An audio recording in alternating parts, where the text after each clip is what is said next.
Bueno, la clase de hoy tiene que ver con los pictogramas, que es lo que ven acá, esta imagen sacada de internet.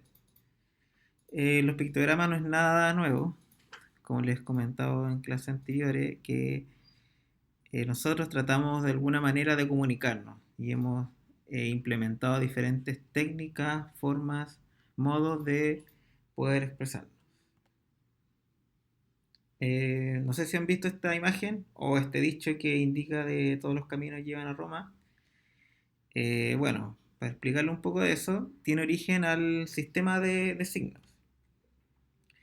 Y como dice acá, la primera red internacional de caminos estructurados son las calzadas romanas, que unían a Roma con todas las partes del imperio. Por lo tanto, también hubo tiempo en que todas las señales apuntaban a Roma, por eso se indica de que todos los caminos llevan a Roma. Y el primer hito, llamado Miliarium Aureum, marcó el inicio de la extensa red vial que llegaba a Roma. Entonces por ahí venía el famoso dicho. Acá ustedes pueden ver a Roma, que se encuentra en esta parte de acá, y todos estos caminos que de alguna manera comenzaron a aparecer desde que el Imperio Romano empezó a hacer todo este trazado.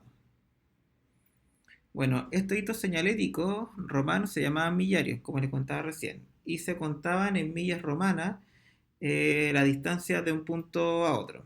Estos millarios, de alguna manera, eran grandes columnas de piedra que estaban emplazados como en puntos estratégicos de este camino.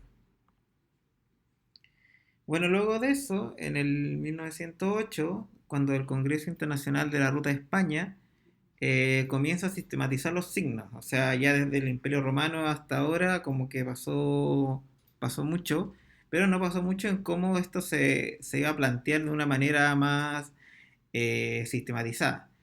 Y acá en este congreso fue donde se planteó como una manera de representar como los signos en las rutas. Ya en el 1931, en el Congreso de Viena, se fijan los dibujos que van a ver en las señales de tráfico, que, como les digo, hasta el día de hoy se mantienen, que son como las que ven acá, que las triangulares indican peligro, las circulares de carácter imperativo y las cuadradas para información. Si te fijan, el paso, el disco padre tienen esta forma. Bueno, otro hito, uno de ellos es el proyecto de Isotype de Otto Neurath, que fue hecho en los años 20 y que desarrolló un sistema pictográfico conocido como Isotype y cuyo objetivo era demostrar la mayor capacidad de imágenes para la comunicación a través de estos pictogramas, la idea de cómo generar como un impacto sin tener que describirlo con texto, sino que a través de la imágenes.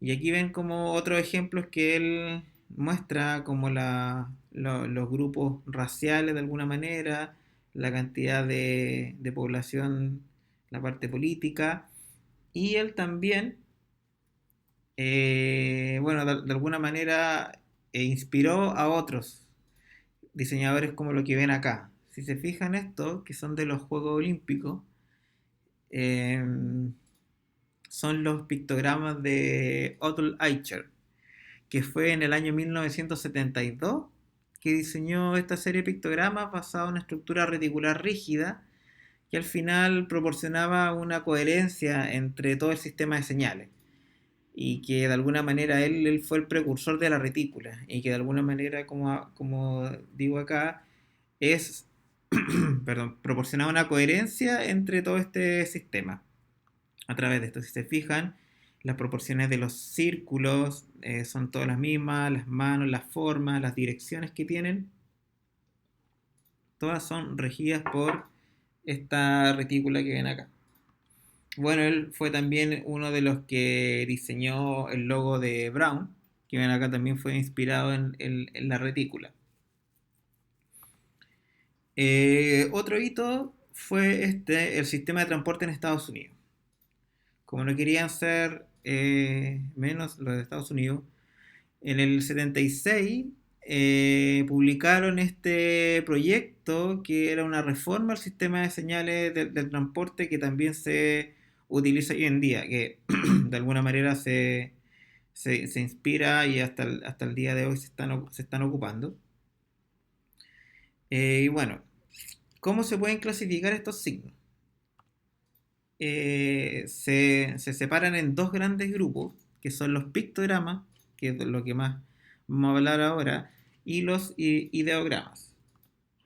Bueno, los pictogramas, como dice acá, son aquellos signos visuales que representan una figura reconocible, independientemente del significado que puedan representar. O sea, los pictogramas son aquellos que muestran de forma más o menos sintética las características originales de un objeto. Desde el punto de vista, se podían agrupar en estos, como ven acá, los iconos, índices, símbolos y emblemas. Los iconos son los que muestran una analogía puramente formal, que son como los que ya estamos viendo acá, a la derecha. Los índices, producto de alguna acción que mantiene una relación de causalidad con lo representado. Símbolos puramente convencionales, que si bien son los procesos de simbolización que pueden ser directos, como el caracol que representa la lentitud, o indirectos como la hoja de arce que representa a Canadá. Ya el emblema son cuando el significado de un símbolo se hace tan convencional que no se distingue el objeto que representa y eso se denomina emblema. Para que vayamos viendo ejemplos, acá podemos ver un ejemplo de iconos. No necesariamente tienen que ser estos iconos que ven a la derecha, sino que una pintura también se puede entender como icono siendo el elemento de la flor. Como dice acá, describen el significado mediante una caracterización o representación del propio referente. Representan siempre elementos tangibles. El índice representa el significado por asociación de conceptos. Por ejemplo, como ven acá, este de acá representa el veneno, pero es como una calavera con estos huesos, o esta huella de, de Neil Armstrong en la luna, que es un pequeño paso para el hombre, pero un gran paso para la humanidad, etcétera. Con una pequeña imagen indica muchas cosas. El símbolo, como ven acá, representa significado por una convención social. La cruz, que representa siempre la muerte, en el recuerdo, este símbolo círculo de la paz, y este triangular que ven acá es lo que tiene que ver con el reciclaje. Y el emblema es, como dice acá, que se usa de forma convencional para representar simbólicamente una idea. Por ejemplo, esta mano que ven acá, que indica como alto, o el típico dedo hacia arriba, dedo pulgar, que indica like, o que te gusta, que es, como les digo, una convención social. Y los ideogramas es como una fusión de lo anterior. Y que, como dice acá, son signos que representan conceptos no visualizables como puntos de encuentro mediante diagramas, forma abstracta u otros procedimientos gráficos. El principio básico reside en la supresión de los detalles más superfluos mediante el dibujo sencillo y la silueta como principal recurso gráfico. Bueno, ¿cuál es el proceso de todo esto? Sobre todo lo del ideograma o de un icono, lo que estamos haciendo nosotros hoy en día es buscar la información visual en torno a la expresión elegida, hacer una lluvia de ideas, no es necesario que la hagan, o va a depender del tiempo que ustedes tengan, que este permite elaborar una lista más o menos de las imágenes que quieren representar, el concepto en distintos niveles de iconicidad, que es lo que vamos a hablar un poquito más adelante. La determinación de la estrategia del signo es la forma externa del signo, la mera forma que da cobijo de alguna manera. Como ven acá, si van a ser circulares, si van a ser rectangulares, si no van a tener forma, todo eso es como lo que determina la estructura. Acá ven, por ejemplo, un ejemplo de retícula que de alguna manera sirve para inspirar diferentes logotipos. Por ejemplo, acá el logo de Londres, que fue, o el logo de Adidas en este caso. Acá ven un ejemplo también como el logo de Apple. Fue trabajado también a través de estructuras circulares y la proporción dorada como lo muestran acá. Este es un ejemplo que me tocó diseñar a mí, un tipo de señalética para esta óptica, en donde ese era el isotipo, una T con unos lentes, y yo al final lo que hice fue una deconstrucción de esta imagen, de la talla de los lentes, y trabajé con estas barras, como ven acá, y los diferentes tamaños, y en base a eso yo empecé a diseñar la señalética.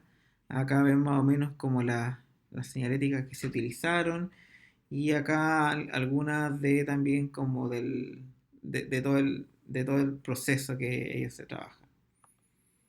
Bueno, hablando de lo mismo, de cómo se crean estos pictogramas, se puede construir de dos maneras, viendo lo que es el significado y la representación. El significado tiene que ver con el nivel de abstracción y la representación con el estilo, como hablábamos recién, el código que vamos a hacer, la complejidad que va a tener y la materialidad.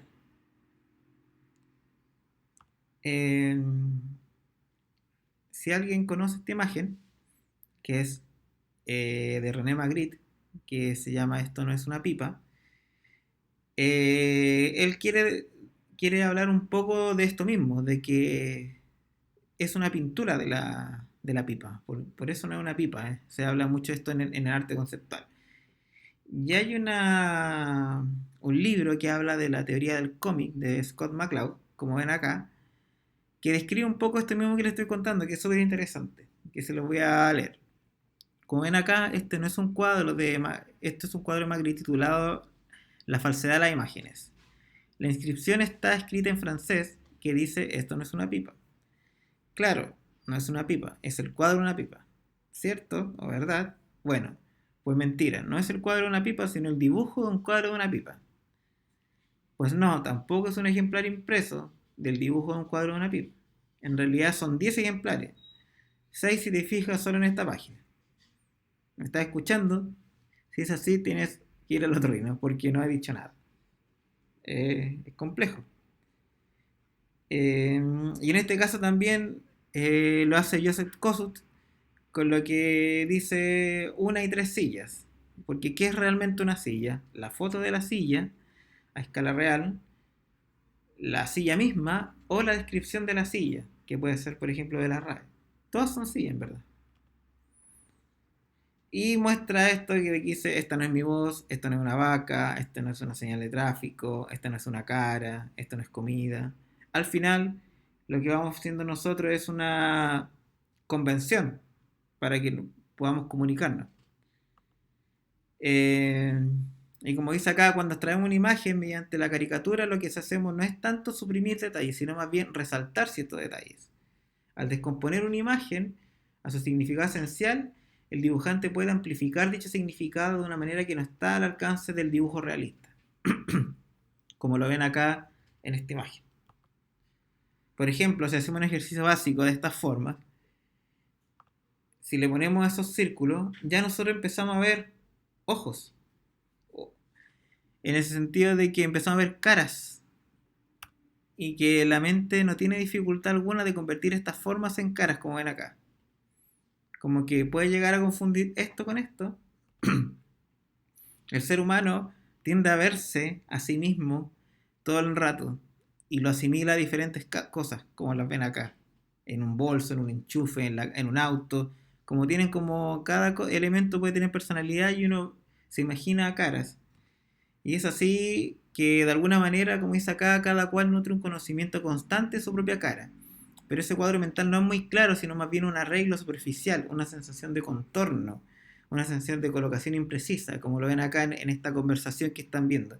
Como que yo me imagino cuando veo a la persona cómo estoy hablando. De alguna manera tengo una noción básica de cómo me estoy hablando, pero no es una noción total, una imagen completa, full detallada, a modo que me conozca al 100% de ver cómo hablo en cada momento, en cada instante para tener esa imagen.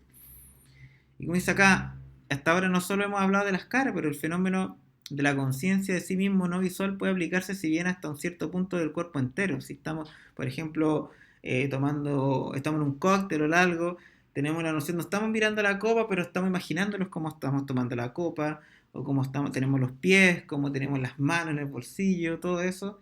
Hay una noción básica de eso. Y empieza a aparecer esta escala de progresiones ligeramente diferentes, donde vemos lo difícil a lo sencillo, de lo realista a lo icónico, de lo objetivo a lo subjetivo, de lo específico a lo universal. Y por ejemplo aparece esta pregunta, ¿puede ser una figura más abstracta que esta. Si lo vemos acá, cuanto más se abstrae del dibujo, de la realidad, mayor nivel de percepción se requiere para poder entenderlo. Como pasa con las palabras. Cuando las palabras son más directas, y vigorosas, requieren un nivel inferior de percepción y se captan más deprisa, como fueran los dibujos. Entonces, como hay una delgada línea entre el dibujo y ya la cara, que es literal, y ya dos ojos, una nariz, una boca, y después la heroica ciudad dormía la siesta, cuando se habla de como una descripción más poética. Y aparece triada entre la realidad, el lenguaje y el plano de dibujo, que es lo que representa. Y de alguna manera nosotros podemos entender esta de la escala de iconicidad, que de alguna manera nosotros tenemos que medir y organizar lo que queremos hacer. Y esto cierra lo que es la representación visual. Iconicidad, por un lado, es la cualidad de una representación, de parecerse lo más posible a la realidad. Abstracción, todo lo contrario. Son de alguna manera contrapuestos. Por eso aparece este diagrama que dice: mientras mayor iconicidad es menor la abstracción, y cuando es menor iconicidad es mayor la abstracción. Como ven acá, el máxima iconicidad, nula abstracción, y máxima abstracción tiene nula iconicidad. Y ahí pueden ver ese cruce. Por ejemplo, acá, los niveles de iconicidad. Acá podemos ver las maquetas, que pueden ser escala 1:1, fotografía a color o blanco y negro. Ya después puede venir el dibujo. Después ya vienen pinturas, que vienen figurativas. Ya empiezan a aparecer los pictogramas, acá, que se sigue entendiendo. Los esquemas y los diagramas también, que como un explotado, una silla. Ya vienen las palabras directas, los símbolos y ya las fórmulas típicas de lo que es una persona y una silla, por ejemplo. Ahí vamos de alguna manera a ver nuestra zona de interés, que está en este sector. Eh, los cuatro primeros son, como les digo, ya más del lado realista, y nuestra zona de interés va a estar en este lado, de la síntesis de los pictogramas a los signos símbolos. Fórmula no en este caso, en ese sentido vamos a trabajar entre el 5 y el 8. Bueno, algunos principios básicos de comunicación efectiva: la inmediatez, como ven acá, de que sea algo rápido de entender, de abstraer, un gesto, ya se entiende el tiro. La caracterización, que es referente a su estado, que debe ser reconocible de alguna manera, que sean adecuados en la manera como se plantean. La universalidad, de que si yo quiero representar una calculadora, que las cosas sean como para que todas las podamos entender. La adecuación, pertinencia, según, bueno, con el entorno, los colores, la forma que tiene, que todos los iconos sean parecidos. Todas esas cosas de alguna manera hay que tenerla clara. Como ven acá, la cohesión y consistencia, eh, de que, como hablaba recién, si que hago un icono de una forma, usar la retícula. Para eso aparece la retícula, para que de alguna manera ordenar, no necesariamente que tiene que ser con retículas, pero sí de alguna manera tengamos una noción de lo que queremos hacer, de que todas sean del mismo orden, que no sean dos manos diferentes los que están trabajando con esto.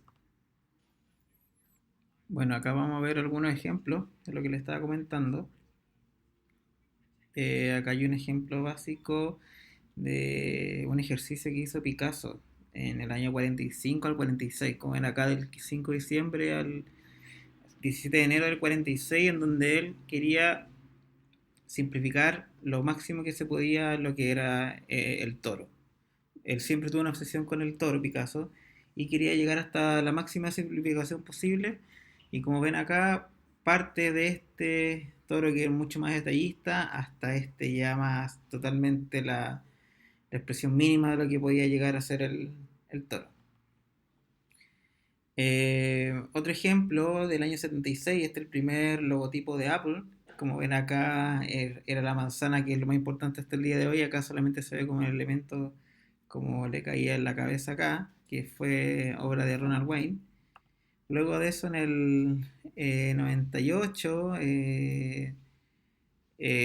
bueno, como les digo, duró un año, como ven acá, y este diseñador gráfico Rob Janoff fue el que diseñó esta imagen, que perduró un poco más de tiempo hasta el 2001, que fue la era de Jonathan Ive, que es el diseñador industrial más importante que ha tenido Apple, y que hizo este diseño como mucho más cristalino, acuoso, y ya después del 2003 apareció esta más solamente de un color, como ven acá, esta grisácea.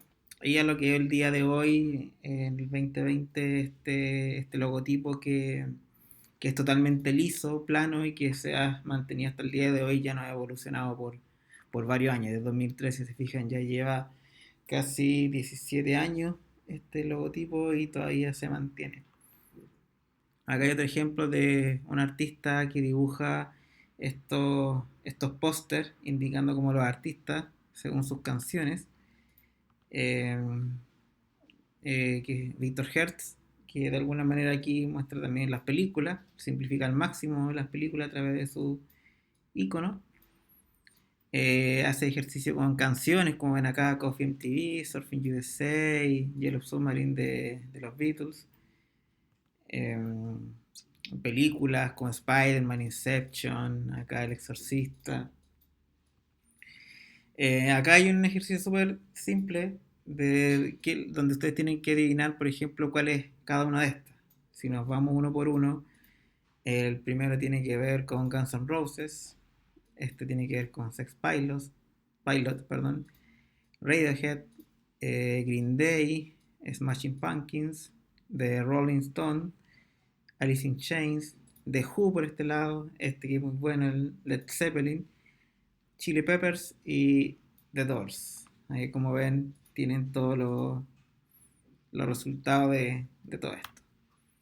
Acá hay otros como Los Simpsons o la serie Doctor House.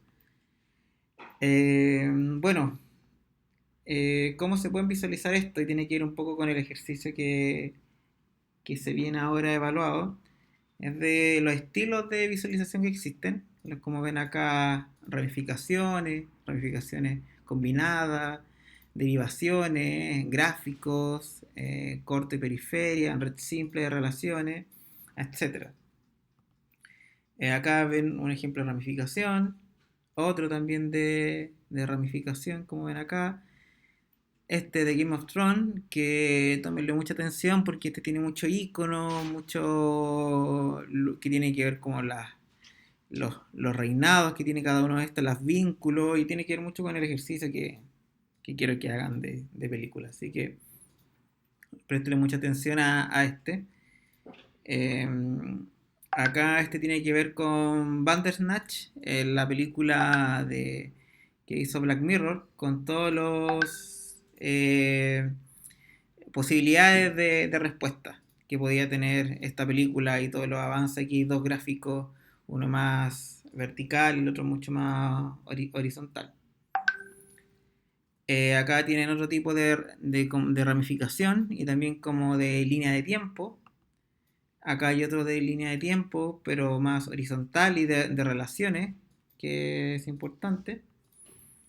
Y acá también pueden ver otros como que con flujo y que de alguna manera sí, que son más conocidos, como les digo, como diagramas de flujo, que se usan harto, pero este es mucho más visual, a diferencia de este que es mucho más tosco. El ideal es que esto como lo hace como un ingeniero informático, electrónico, y ya aplicándole un poco de diseño puede llegar a algo así.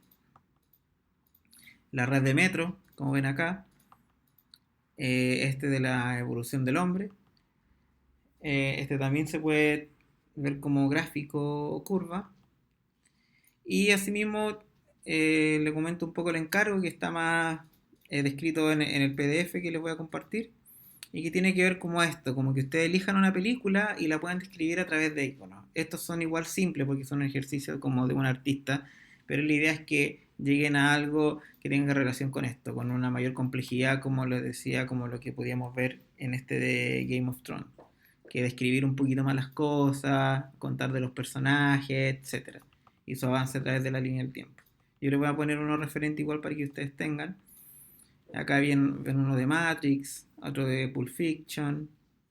Como le digo, están súper sintetizados, pero la idea es que de alguna manera ustedes a través de estos iconos que pueden sacar de alguna parte, los pueden ustedes ir como sumando. Acá hay un ejemplo, por ejemplo, de una película de la revancha de los Sith de Star Wars, que es como más o menos lo que pueden hacer. Este de Kill Bill, que es mucho más complejo, que muestra como toda la saga y de los capítulos y como cuenta más o menos todo lo que pasó. Eso. Bueno, las preguntas me las pueden hacer en un grupo de WhatsApp o por correo. Estaremos atentos a sus dudas.